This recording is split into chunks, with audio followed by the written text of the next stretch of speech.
YCP అధినేత మాజీ ముఖ్యమంత్రి వైఎస్ జగన్మోహన్ రెడ్డి గారి తన 4 రోజుల సొంత నియోజకవర్గం పులివెందుల పర్యటన అయితే జన హారతుల మధ్య ముగిసింది అనే చెప్పొచ్చు.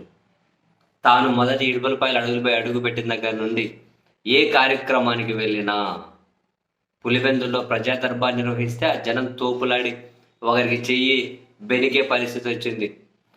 తాతిరెడ్డిపల్లిలో కోదండరాముడి విగ్రహ ఆవిష్కరణకు పోతే ఆ జనం ఏంటో చూసాం.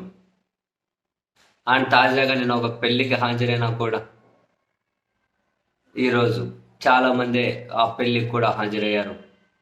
జగన్ ఎక్కడికి పోయినా కూడా ఒక జన జాతరలాగే అనిపించింది.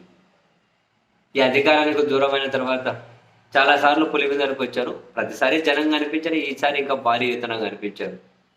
అండ్ ఇదంతా ఒక ఎత్తు, జనం విపరీతంగా రావడం, తోసుకోవడం, తోపులాట, లాఠీ చార్జు, జగన్ పలకరింపు కోసం, తనతో ఫోటో దిగడం కోసం జనం పరితపించిపోవడం, ఇదంతా ఒక ఎత్తు.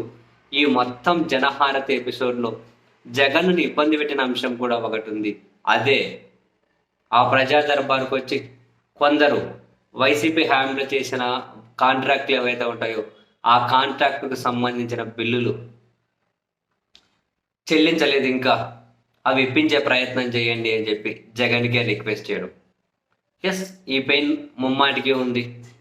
చాలామంది జగన్మోహన్ రెడ్డి గారి ప్రభుత్వ హయాంలో బిల్లులు చేసి ఇప్పటికీ అవి క్లియర్ కాక చాలా ఇబ్బందులు పడుతూ ఉన్నారు. కొందరు ఆ బిల్లుల కోసం ప్రభుత్వ పార్టీలు మారిపోయారు. అయినా మరి ఎంతమంది క్లియర్ చేయించుకోగలిగారో తెలియదు, పార్టీలు మారిపోయారు. మరి కొందరేమో వైసీపీలో ఉన్న ఆ బిల్లుల కోసం తిరుగుతూ ఉన్నారు, పట్టించుకునే వాళ్ళు లేరు. చివరికి జగన్మోహన్ రెడ్డి గారికి వచ్చి ఈ బిల్లులు ఇప్పించండి అని చెప్పి ఆయనకి రిక్వెస్ట్లు పెట్టే పరిస్థితి. అడుగుతూ ఉన్నారు. తెలుగుదేశం పార్టీ మీడియా స్టైల్లో చెప్పాలి అంటే ఇప్పుడు ఇంకా వచ్చి బిల్లులు అడుగుతారేంటన్నా అని జగన్ గారు అసహన పడుతున్నారు అని చెప్పి తెలుగుదేశం పార్టీ మీడియాలో కథనాలు వస్తూ ఉన్నా ఆయన అసహన పడుతున్నారా లేదా అనే విషయాన్ని పక్కన పెడితే జగన్మోహన్ రెడ్డి గారికి వినతులు అయితే వచ్చాయి. ఈ ఇబ్బంది అయితే ఉంది.